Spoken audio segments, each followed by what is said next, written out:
what kind of efforts went into ensuring that more and more lives could be saved, less of the damage, and what kind of challenge did you face, especially in the state of Odisha where the maximum damage took place? Well, I'd like to start with the prediction agencies, the meteorological agencies which made the predictions. I think the predictions were spot on. And I have said it earlier, I would like to salute the entire prediction related scientific community because they did a splendid job in not only predicting the landfall, the time of the landfall, the place of the landfall, as well as the speed with which the wind will hit at the place of landfall. So this gave us not only the time, they had predicted this and the entire path of the cyclone almost a week to 8 days in advance. And that gave us the advance notice for preparation. And not only the NDRF was prepared, the state agencies in collaboration with us were also prepared, and we could plan the whole deployment together. The deployment is called pre-positioning. The pre-positioning happened all across Odisha along the coastlines, and the places of pre-positioning were also those places which were decided by the Odisha government as high impact places. So that is why it was, I think, the preparation which was well in time that saved the day, and after that all the stakeholders were also brought together.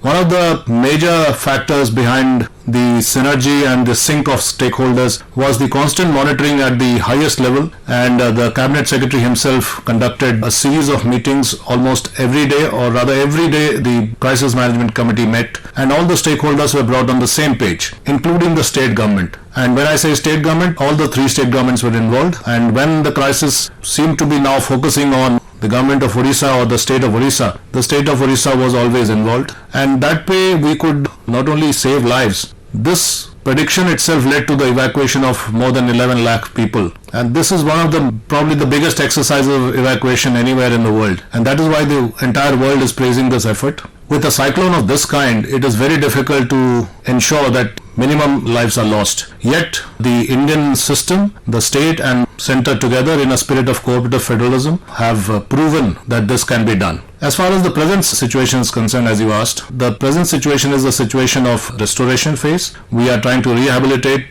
provide relief and restore essential services. The three most important essential services are the telecom, the power sector and the water. Water supply has been restored to an extent both in Bhubaneswar and Puri. I would say it is limping back to normal, if not normal. The flight services have been restored, that is as an aside. The railways have started. So between the three important ones, water is slightly restored. Power, I think, will take some time, but I am told that 25% will be restored at least in Bhubaneswar by tomorrow. And as far as telecommunication is concerned, I think almost 70% is restored. So this is an example of very fast track and very committed restoration action in a concerted manner. And 20 NDRF teams are working in Bhubaneswar and 17 are working in Puri, and they are all helping the civil administration in whatever they want help in. So all in all, I think it's a very concerted effort that is proving to be effective, and I hope it will also be completed in a timely manner. As many as over 80 teams of yours deployed for this task. We know that the NDRF is an elite disaster rescue force of the country, 10 battalions strong. It has done some stellar work in the past, including the Nepal earthquake, where our teams NDRF teams went and rescued people, not only saved lives. But what kind of challenges did your men encounter, especially in this cyclone, sir? Let us know, as in, was it because you have also provided your teams with tree cutters, kind of gadgets, boats, everything. So what kind of challenges did Cyclone Fani bring to your men, which took a lot of time to restore? I'd like to update first on the number of teams deployed. It started with 28 teams in Odisha and 18 each in Andhra and West Bengal. That was about 81 teams, with including those on standby. But right now there are 44 teams in Odisha. That is up by another 16 from 28, because these commitments in Andhra Pradesh and West Bengal came down, so we diverted the teams. And the other aspect is we are now 12 battalions strong, not 10, and they are all spread over across the country. Now the challenges faced by us in Odisha, for example, was the challenge of evacuation. When we asked the people to move into the cyclone shelters, there was a lot of reluctance, not resistance but reluctance, and that is understandable. People who are living in a house for their lifetime and they're being asked to evacuate and go to a safer place, even in the name of a safer place, they would not like to get just leave their property and go with the belongings, because when you have to go to a cyclone shelter, you can carry only so much, just probably a packet. So that is something which is an emotive issue, and that was the biggest challenge. Although we were not the only agency doing that, the state was leading that, but we were facilitating that. And there was this issue of evacuation, persuasion, and lot of facilitation that took place. It almost took 24 hours or plus to convince them that they have to save their You could lives. see a lot of campaign also being awareness campaign by the NDRF and other teams. Yes, the awareness campaign was almost ceaseless and multi-dimensional, not only announcements but even physical persuasion. Some of the officers, I believe the Puri SP was actually going door to door with folded hands. So, I mean, it was a massive effort, but it bore fruit, and today almost 12 lakhs are in the cyclone shelters. The other challenge was to traverse the roads when the trees were obstructing everywhere. There are lakhs and lakhs of trees which have fallen. We have cleared more than 1.5 lakh by last count, and there are still the equal number fallen on the roads even now. So that was a continuous challenge, and we had to in fact get help to get chainsaws from elsewhere, and I'm very thankful to the government of Andhra Pradesh that they provided extra chainsaws to us. We actually brought the chainsaws from Srikakulam district where they were deployed Up to Odisha, and that is what is proving to be an efficiency multiplier on ground. Right now the biggest challenge is how to restore power, and for that also the trees have to be cleared because the power lines and trees are all entangled. Right. So that's why they have to be recovered. So this is the biggest challenge. Once the power is back, the telecommunication will be up to scale, and also once the power is back, the water will be fully restored. So power is the key right now. How powerful was Fani, sir? Because we have seen in the recent past, we had the cyclone Fallon, we had Hudud, we had Titli. So what category? We know that was told to us that it is a severe cyclonic storm category, but how strong was this? Well, as far as category goes, it was category 5, extremely severe cyclonic storm. That is the categorization. ESCS, extremely severe cyclonic storm. And it means that it will hit upwards of 180 km per hour, probably gusting to 220. And that is exactly what happened. The time it hit Puri, it was about 180 km per hour, and it was the gust speed was almost 210 km per hour. So this was a different kind of a cyclone also because it hit us in the summer. The summertime, the cyclones are not normal in Odisha. Odisha, the cyclones come around October.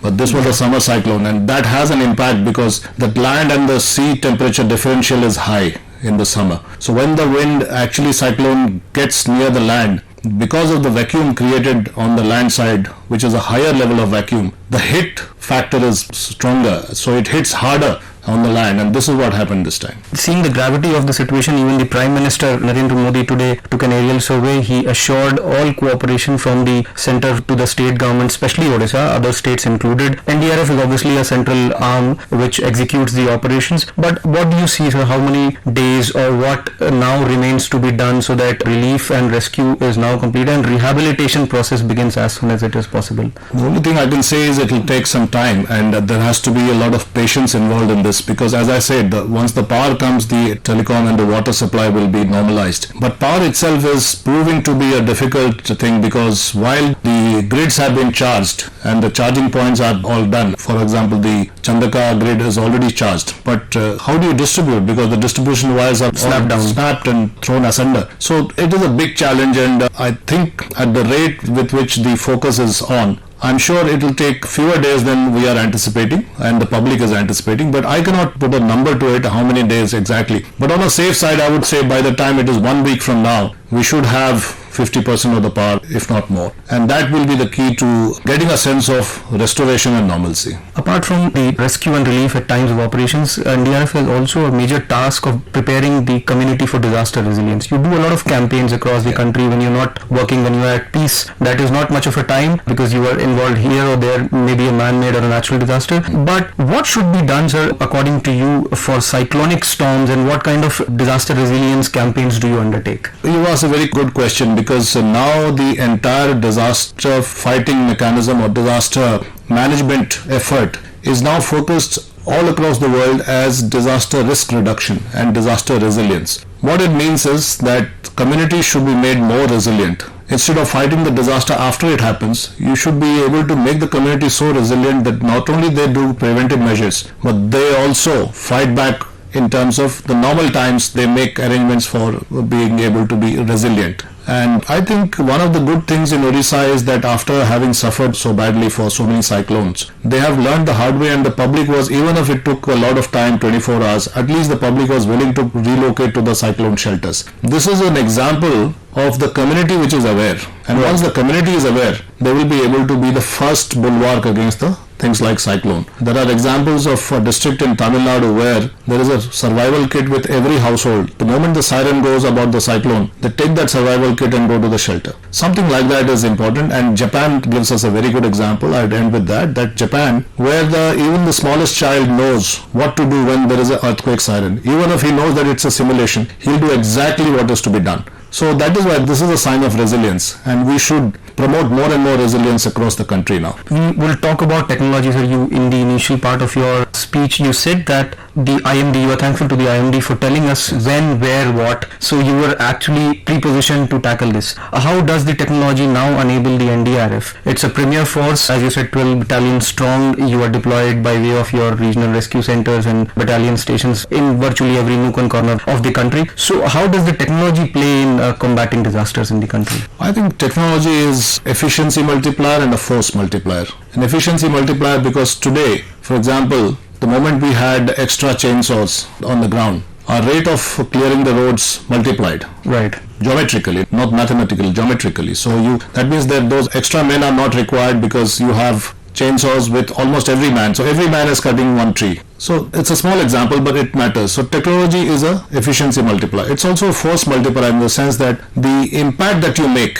as a force, as a national disaster response force, that also multiplies, because if I have boats which are high-tech, if I have a technology where I can throw a line to somebody as a remote control boy, or a machine which will go into an area as a robotic machine, those are like additional hands without really having additional hands. So you are not investing in manpower, you are investing in technological power, and they can be a game changer when the time comes. So technology matters a lot, and I think the allied technologies of prediction are also force multipliers for us. In this case, in the case of FONI, the technology, the satellite technology that India has become stronger in the last few years, it was proven here because the ISRO, the NRSA, the Meteorological Department, IMD, they all combined to give us pinpoint prediction that made all the difference. Thank you so much, sir, for your time. Thank you. You were listening to a discussion on Cyclone Foni, rescue and rehabilitation. The participants were S.N. Pradhan, Director General, National Disaster Response Force, and Nilab Srivastav, journalist. This program was produced and presented by the News Services Division of All India Radio. This program is also available on our website newsonair.nic.in. You may email your opinion about this program at airnsdtalks@gmail.com. That was our program Spotlight. This is All India Radio, Delhi. This is All India Radio. In a special program, now we bring you a bilingual live discussion on overall analysis of the fifth phase of polling. The participants are political analyst T.R. Ramachandran and Abhay Kumar. Shishir Sinha, journalist, initiates and moderates the discussion. Mr. Ramachandran, let me begin with you. The 5 phases are over, and we are seeing the voting percentage on the declining trend. I mean, first phase it was 69.5, second phase 69.44, third phase 68.4, then 65.51, and the provisional estimate says 62.86 or 62.9, or roughly says 63%. What does it mean? Well, the trends that I have seen over nearly 4 decades is that the longer you stretch elections, there is a fatigue which sets in after the 4th or the 5th phase of elections. But if elections have not been held in a particular state which happens to be small, and that state goes to the polls at the very end, let's say the 8th phase of polling, and we've had 8 phases in general elections also, I think in that small state the percentage of votes is high. But the larger states which make a difference, especially UP, Bihar or the Hindi belt, I think there also there is a discernible drop in the poll percentage. But I think in the overall analysis, it hasn't really made much of a difference whether this affects any party adversely or not. And we need to keep two things in mind. The absolute number of voters have gone up. And if we compare with 2014, where the overall voting percentage was 66.4, which was all-time high. And if we take average of 5 phases, that comes around 67%. So in that sense, it may not look that bad. But the real issue is that why the percentage is coming down. I think that is a matter of serious concern. I have not seen much study on it over the years. But I guess one of the reasons that could really be is that it clashes with something that the people are busy with on a particular day when voting is held in that state. But I think the average voting percentage in this country has remained more or less steady, barring the fluctuation when you have a government which has not fared well in the eyes of the people, and the people are determined, to vote out that government. I don't think we are really facing a situation of that kind in this particular election. Okay. अभय जी, हम कहते हैं कि 3 में से 2 ने vote डाले, एक व्यक्ति ने वोट नहीं डाला, जो औसत मैं निकाल रहा हूं मैं। जी। ये वो एक आदमी कौन है जो वोट नहीं डाल रहा और क्यों नहीं डाल रहा है? और एक और बात मैं कहता हूं कि कई बार ये कहा जाता है कि आपका एक मत पूरे जो नतीजे हैं उसको प्रभावित कर सकता है। कुछ आंकड़े बताते हैं कि किस तरीके से एक मत ने एक उम्मीदवार की किस्मत बदल दी। आपका क्या कहना है? कि देखिए, अगर हम एक मत महत्वपूर्ण है और इसका जायजा और हम ले सकते हैं। मेरे पास 3 ऐसे उदाहरण है, लेकिन विधानसभा चुनाव के हैं।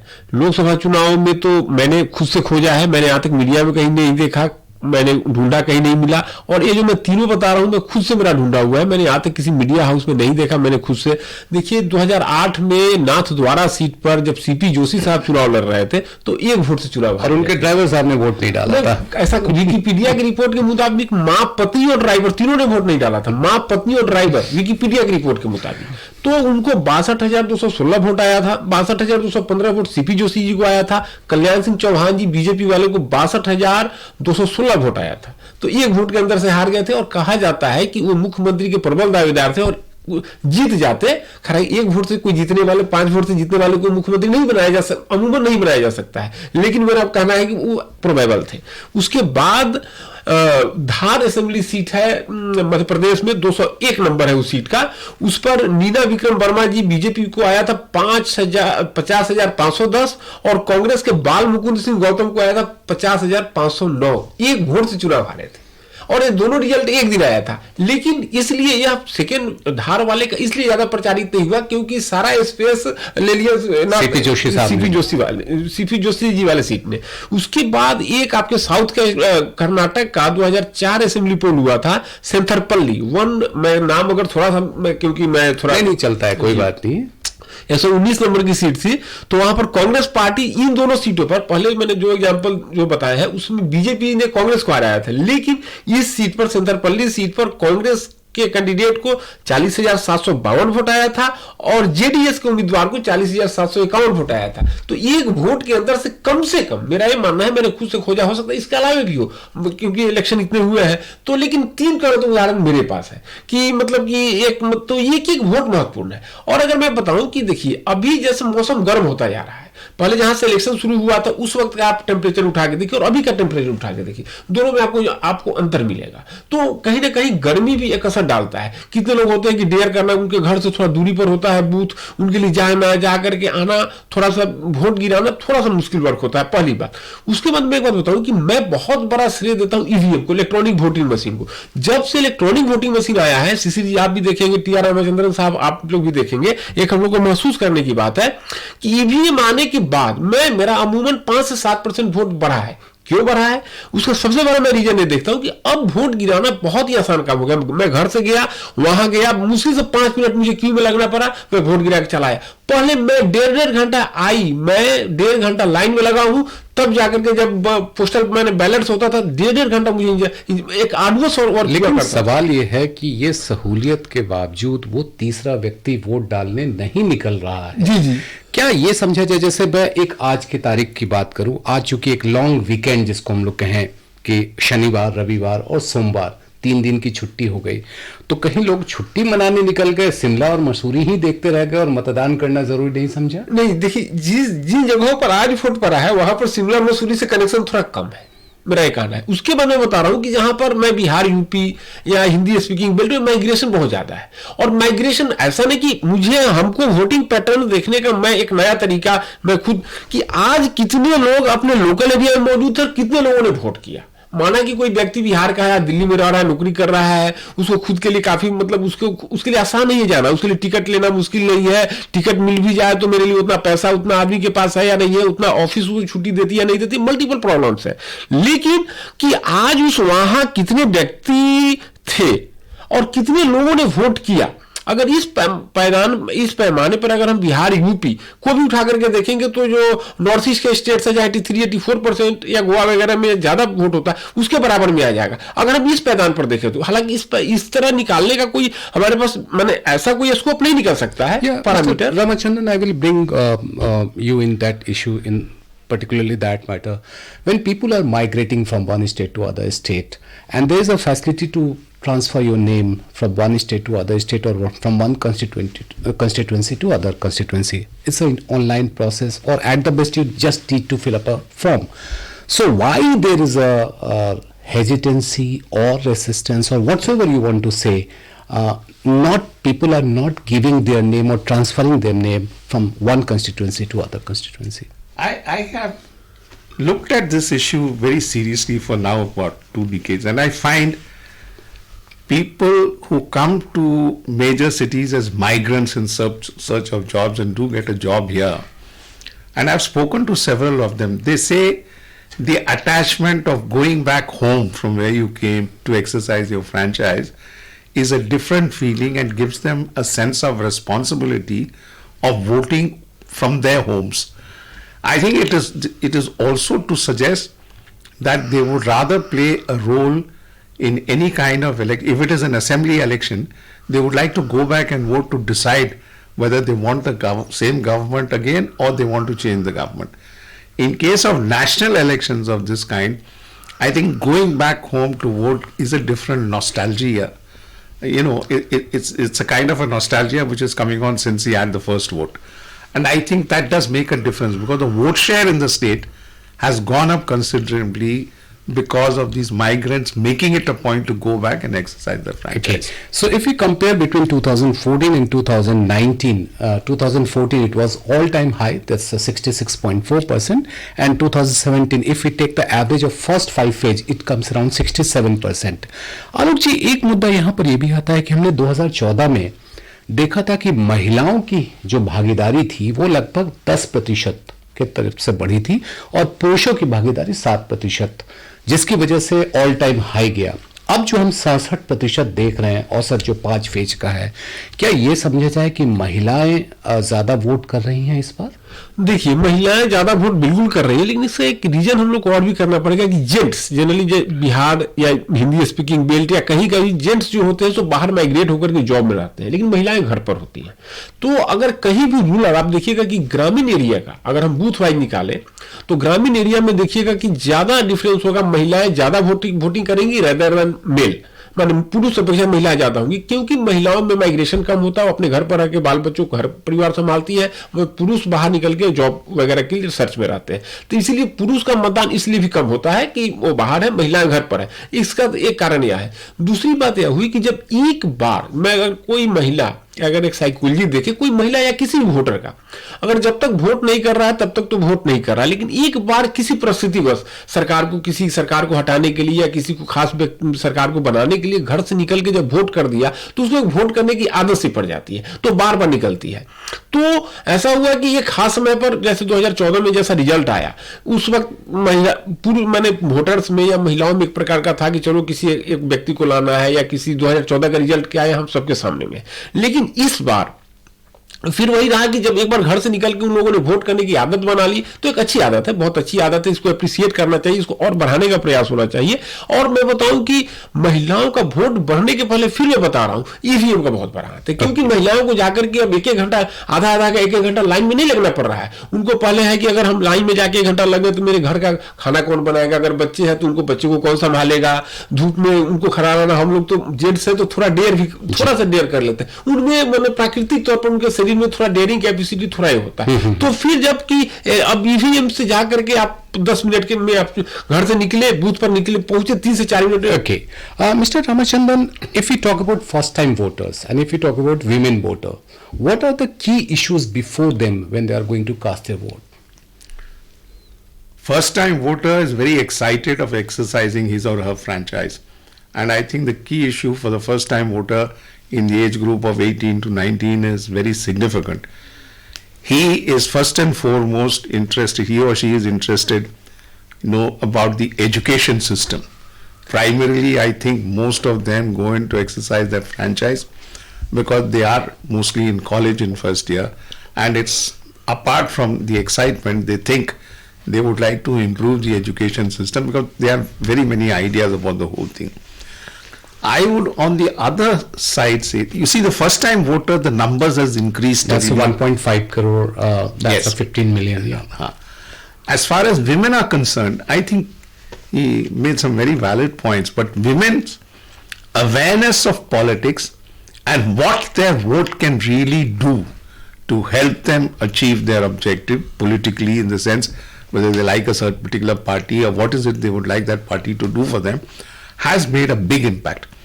Focus on women by this government, the Modi government in particular, has been quite specific. You mean to say Ujjwala and all these schemes have? They have been targeted, and they're not just one or two simple things. Making available cooking gas to a woman at home is a big help, whether we like it or not. And the fulcrum of a family runs around the woman. The woman takes care of the house, the woman takes care of the children, the woman ensures that they are all fed properly, and the male is more of a dominant figure who goes out to earn and come and give the money to his wife or feed the family. But I think the role of the woman is very critical, and I see this as one of the reasons for the percentage of women coming out to exercise their franchise going up significantly, and I think it will go up in the years to come some more. They might in fact at some point, if I may say so, can tilt the favor for or against the party. चलिए, अब अगर हम राज्य बार बात कर लें 5वें चरण में आलोक जी, तो अब है जी, माफ कीजिएगा, जैसे बिहार और उत्तर प्रदेश जो राजनीतिक तौर पर काफ़ी ज़्यादा उनमें एक जागरूकता कह लीजिए, एक अवेयरनेस कह लीजिए, एग्रेशन कह लीजिए, वो सब कुछ दिखता है। हमने बिहार में देखा जहां 7 चरणों में मतदान हो रहा है और उत्तर प्रदेश में भी हो रहा है, बिहार में सिर्फ 57.76% और उत्तर प्रदेश में 57.93%, जो कि इलेक्शन कमीशन का जो ऐप है वो ये बता रहा है। उत्तर प्रदेश में मैं और स्पेसिफिक चला जाऊं तो जो 3 वीवीआईपी कंस्टिट्यूएंसीज हैं, रायबरेली, अमेठी और लखनऊ, इन तीनों ही जगहों पर 55% से कम का मतदान हुआ है। रायबरेली में 53.6 है, अमेठी में 53.48 है और लखनऊ में 54.29% है। बिहार की बात करूं, वहां पे भी बहुत अच्छी स्थिति नहीं है। ये क्या वजह है कि इन 2 राज्यों में जो राजनीतिक तौर पर काफी जागरूक होते हैं लोग, उन्होंने मतदान नहीं किया? देखिए, मैंने इसका जवाब मेरा यही होगा कि देखिए, बिहार में बहुत बड़े पैमाने पर माइग्रेशन है, और माइग्रेशन है तो पहले 2 तरह का है। मतलब मैं तो बताऊं कि एक बार जब नेपाल वगैरह से बाढ़ आई थी, उसमें भी काफी लोग का माइग्रेशन हुआ था। खैर वो तो इशू बहुत हद तक पुराना है, लेकिन जो जॉब के लिए, मतलब स्टेट से बाहर, इंट्रा स्टेट, ऐसी बात नहीं है कि केवल बिहार के लोग स्टेट से बाहर ही जॉब करने के हिसाब से जाते हैं।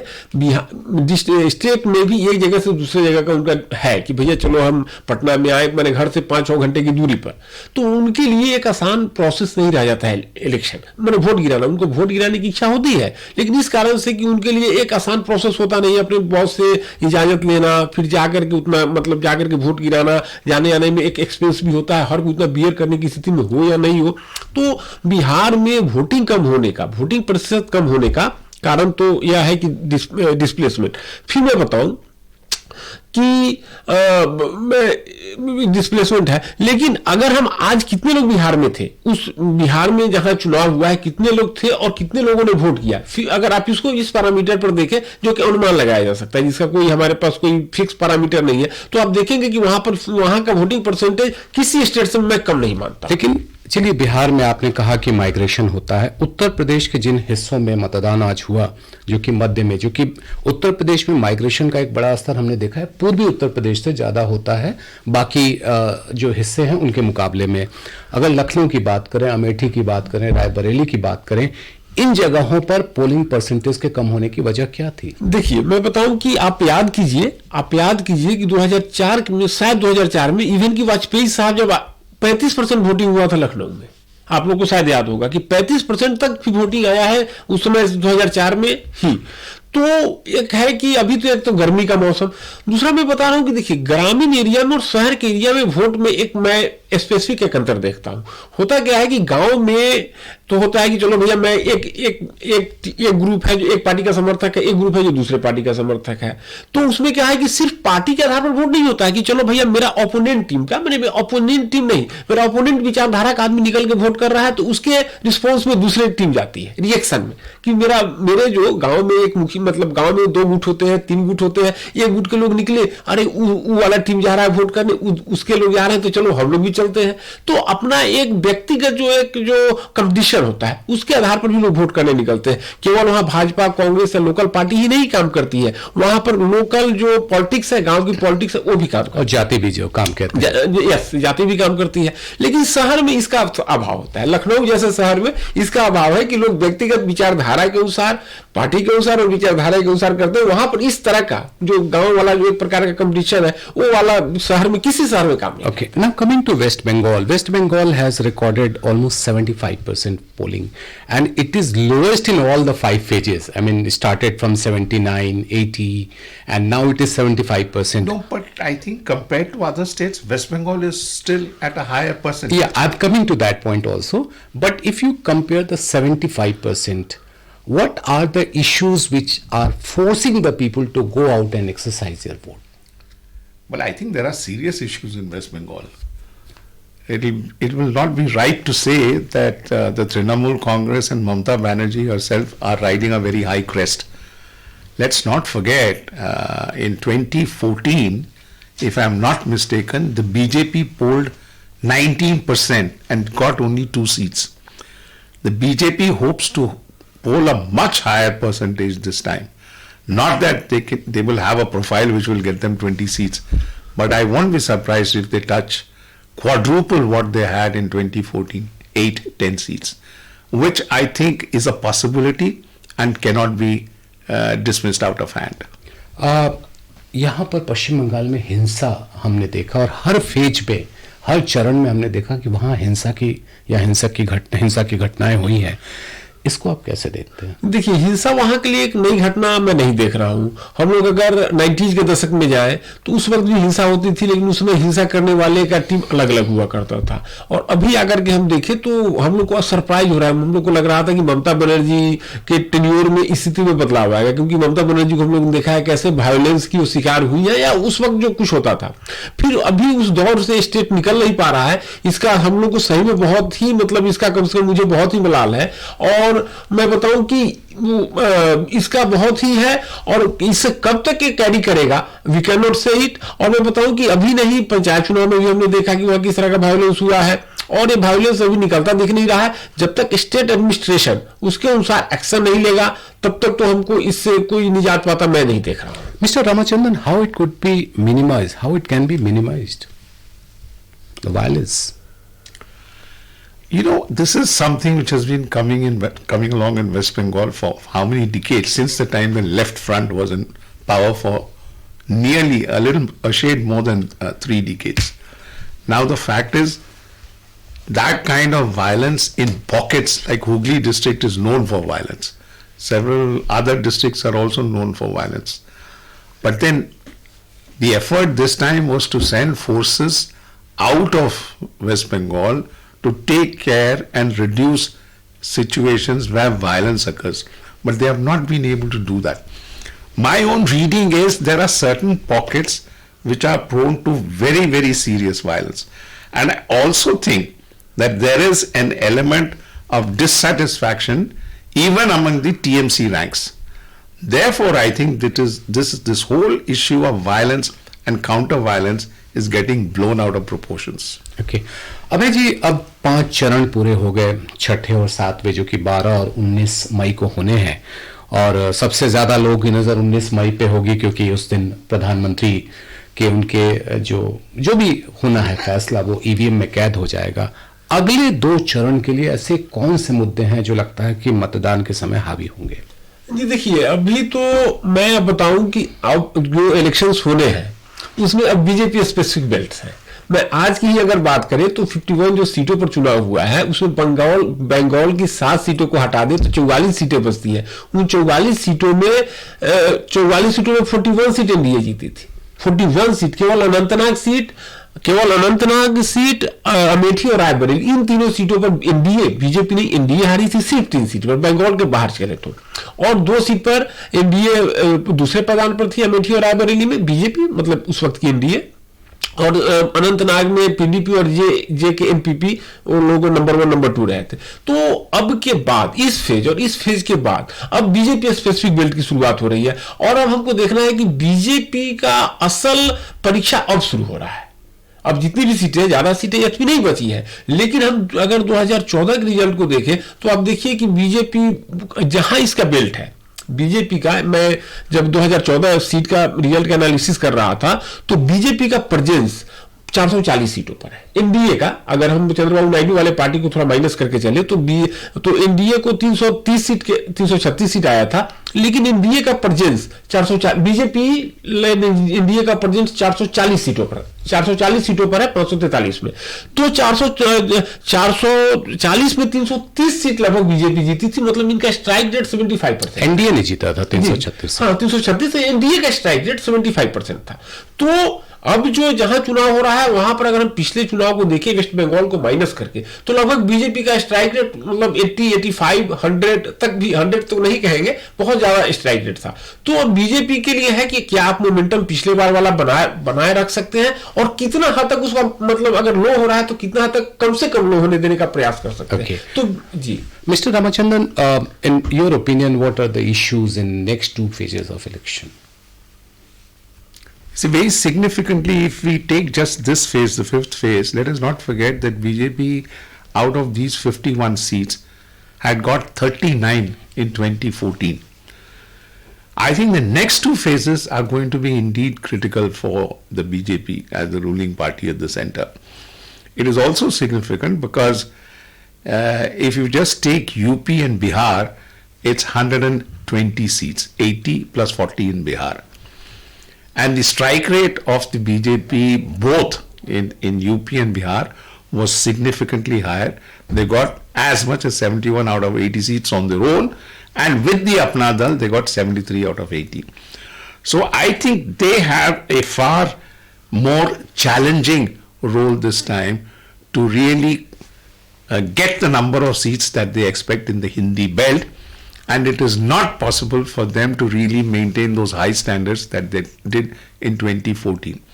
In UP alone, records over the last 4 decades have shown no party which has won as high a number as the BJP has been able to reach anywhere near it in subsequent elections. Okay. So the BJP is also focusing where it can make up the shortfall that it suffers, whatever it may be in the arithmetic. But they're focusing in South, they're focusing on West Bengal and Odisha, and let's not forget the Northeast. 130 seats in the South, 40 seats odd in Northeast, 25 plus, we have West Bengal 42, 21 in Odisha. They're quite a sizable number. Can they or can they not? That is a question mark uppermost in everyone's mind. And the next 2 phases are the most crucial for them. कुछ आप add करना चाह रहे थे अभय जी? जी बिल्कुल, देखिए अगर हम अभी 6 और 7 फेज की अपनी बात उठाई, इन दोनों फेजेज में 118 सीट्स हैं। उनमें अगर हम देखें कि 77 सीट 77 सीट्स बीजेपी को आया था और 17 आया था ममता बनर्जी जी को, एआईटीसी को। तो यही अब 2 प्लेयर्स मेन बचे हैं। अगर इसके अलावा भी अगर हम बात करें तो आईएनएलडी को 2 सीट आया था, आम आदमी पार्टी को 4 सीट आया था, एससीडी को 4 सीट आया था, कांग्रेस को 5 सीट आया था। तो इस तरह की है। तो ये लोग तो छोटे छोटे प्लेयर्स हैं जो किसी न किसी टीम के साथ बैठकर मैंने टीम के साथ अटैच है, लेकिन मेन प्लेयर्स ममता बनर्जी और भाजपा है।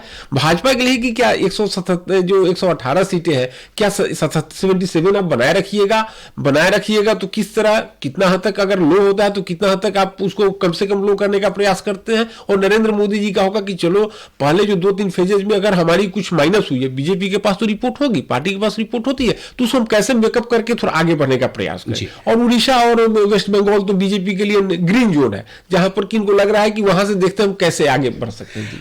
Mr. Ramachandran, we have 2 Mahagathbandhan or Grand Alliance, one in Uttar Pradesh and one in Bihar. So in Uttar Pradesh, we are talking about Samajwadi Party and Bahujan Samaj Party, and in Bihar, if we talk about Rashtriya Janata Dal and RLSP and other parties. So how do you see the prospect of these 2 grand alliances in 2 big states? You know, I think it's very significant, but the Congress has lost a great opportunity in knitting an alliance in UP. Similarly, I think on the other side, if you see, I think the BJP and its leadership, especially Mr. Amit Shah, has been very smart. He has taken the initiative in knitting up alliances in states where they required it direly. Maharashtra is an example. In West Bengal, whether we like it or not, there is an element of apprehension and fear in the ranks of the TMC about the performance of the BJP. On the other hand, if you take a look, the BJP knows very well that it will have to put its best foot forward in the last 2 phases. And as Abhayji explained, it's significant in very many ways. So therefore, you know, I would say the BJP is not going to leave any stone unturned in the next 2 phases. It has 118 seats out of the 543 remaining. Okay. अभय जी, महागठबंधन की हम लोग बात कर रहे हैं और बंगाल और उड़ीसा, यहाँ पर महागठबंधन का कोई स्वरूप ऐसा दिखा नहीं है जो हमने बिहार या उत्तर प्रदेश में देखा है। वहां पर भाजपा की क्या स्थिति है अगर मैं महागठबंधन के नजरिए से सोचूं तो, और दक्षिण भारत में भी अगर आप उसको जोड़ सकें तो? देखिए, बंगाल में तो है कि बीजेपी की स्थिति बंगाल में है कि उनको नंबर 2 बनने का मौका मिला है, उनको नंबर 2 बनने का। और नंबर 2 जब कोई पार्टी बनती है तो उसको बहुत ही अनसोलिसिटेड, मतलब अनसोलिसिटेड कहने का है कि उसको ऐसे भी वोट मिलते हैं जो उसको वोट नहीं मिल रहा होता है। जैसे कि अगर वहां की जनता को लगेगा जो किसी पार्टी से भी जुड़े हुए, सीपीएम से है, सीपीआई से है, या वैसे वोटर जिसकी बीजेपी की प्रति आस्था कम है, लेकिन उसकी ये है कि नहीं, मुझे ममता बनर्जी के प्रति उसकी आस्था नहीं है और बीजेपी ममता बनर्जी को हटाना चाहता है लेकिन बीजेपी के प्रति उसकी आस्था कम भी है, तो वो लोग उस पार्टी के साथ अलाइन करते जाते हैं। तो जो नंबर 2 की पार्टी बनती है तो उसको अनसोलिसिटेड वोट भी जो उसके खिटी के नहीं होते उसको भी मिलता है, उसको ऑटोमेटिकली मिलने लगता है। उड़ीसा में जी, उड़ीसा में तो मैं बताऊं कि जहां तक आप लोग भी बता कि 99 के दशक में जब बीजेडी और बीजेपी में अलायंस हुआ करता था, उस समय बीजेपी एक मजबूत पार्टी के तौर पर वहां उनके सहयोग से एक पार्टी के तौर पर थी। तो मैं बीजेपी को उड़ीसा में इसलिए ज्यादा मजबूत देख रहा हूं क्योंकि वहां से इनके सांसद रहे हुए हैं, क्योंकि नवीन पटनायक ने इसको ऑलरेडी मजबूत कर दिया है। नवीन पटनायक के साथ बीइंग रीजनल प्लेयर उनके साथ गठबंधन करके एक मजबूत पार्टी के उस वक्त थी। बीच बाद में हुआ कि गठबंधन टूटा, फिर उनका कुछ मासवेद घटा, तो कांग्रेस पार्टी तो वहां पर अब एक, मैं उसको काफी कमजोर पार्टी मानूंगा, वहां पर कांग्रेस पार्टी तो कमजोर हो चुकी है। तो कांग्रेस पार्टी के वैसे वोटर्स कांग्रेस पार्टी के लिए जिनका कि जो कि नवीन पटनायक से किसी प्रकार का संबंध नहीं रखना चाहते, उनको भी वो भी बीजेपी को सपोर्ट कर रहे हैं, उनका भी वोट बीजेपी को आएगा। तो मैं देख रहा हूं कि बीजेपी कहीं ना कहीं बीजेपी को इन दोनों राज्यों में वैसा भी वोट मिलता दिख रहा है जो बीजेपी के कम है, लेकिन being the second largest party या being the main contender of the ruling party, इनको कुछ सपोर्ट ऑटोमेटिकली बढ़ेगा। Mister Ramachandran, what about south? Well, South they've got only 21 seats out of 130. I don't think they can really increase it very much. At best, outer limit would be if you take all this. They don't have anything in Kerala. They have just 3 seats in Andhra and the other place, 1 in Tamil Nadu and 17 in Karnataka. So at best they can, increase their numbers by another 10 on the outer limit. But if you leave that aside, they have to really focus on states outside of the south. They were hoping to make some inroads in the south, but that is not materializing for them. But yes, they can make inroads in West Bengal. They do have an outside chance in Odisha. And in the northeast, let's not forget, majority of states are already in the pocket of the BJP. And now we are coming to the last two phases, and the campaigning will be at its best during these two last phases. How do you see the campaigning during last two phases? I think it will be very aggressive because the BJP and Prime Minister Modi in particular feels very strongly that they have an advantage which they should grab. And I don't think this Prime Minister has been found wanting at all in any of these aspects, because he has been the prime mover and he has been in the vanguard of the campaign for this party. I think if you take him away, the BJP might fall flat. Okay Abhay ji, एक बात बार बार कही जा रही है कि शायद मुद्दे कहीं पीछे रह गए, भाषा जो है वो कहीं ज्यादा हावी हो गई। कोई भी पार्टी हो, मैं किसी पार्टी विशेष का नाम नहीं ले रहा हूं, क्या आपको लगता है कि मुद्दे और जो संकल्प पत्र, मैनिफेस्टो, जो वहां पे जो बातें थी, अब उनकी चर्चा ज्यादा नहीं हो रही है और बाकी दूसरी चीजों की ज्यादा हो रही है? जी देखिए, इसमें रूलिंग पार्टी को इसका एडवांटेज कभी भी मिलता है। रूलिंग पार्टी चाहती है कि देखिए, रूलिंग पार्टी को जब डिलीवर करना होता है तो डिलीवरेंस आसान होता नहीं है, डिलीवरेंस में कहीं ना कहीं कमी खोजना बहुत आसान होता है। तो रूलिंग पार्टी चाहती है कि मैं मुद्दे से थोड़ा अलग हूं, और मतलब मुद्दे से अलग हूं ताकि अगर मेरी कोई मतलब कमी रह गई है तो जनता पर ध्यान कम जाए। तो यह जिम्मेदारी विपक्षी पार्टियों की है कि वह ट्रैक पर लाए, रूलिंग पार्टी को ट्रैक पर लेकर के आए कि नहीं भैया, आपको इतना ही दूर में रह करके बात करें। डिलीवरेंस उनका प्राइम टारगेट किसका होना चाहिए? विपक्षी पार्टियों का। लेकिन विपक्षी पार्टियों का प्राइम टारगेट तो अगर कहीं डाइवर्ट हो रहा है तो उसके लिए मैं मुख्य अगर दोषी मानता हूं तो कहीं ना कहीं विपक्षी पार्टियों का है। जैसे मैं उत्तर प्रदेश के बारे में एक बात बताऊं कि उत्तर प्रदेश में जब दो जो स्वर्ण मतलब ये थे, राजनीतिक विरोधी, धुर विरोधी थे, वो जब दो पार्टियां एक साथ आ गई तो कहीं ना कहीं एक जो मतलब भाजपा को एक एडवांटेज ये मिला कि अब वहां चर्चा बीजेपी के डिलीवरेंस पर चर्चा नहीं हो रही है।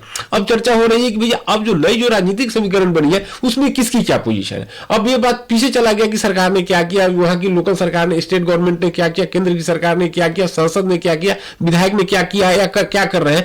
लेकिन अब जो मेन जो वहां बात हो रही है कि अब जो बदली हुई परिस्थिति है, तो यह बदली हुई परिस्थिति किसने लाया? बदली हुई परिस्थिति में कहीं ना कहीं एक विपक्षी पार्टियों का रोल होना चाहिए था।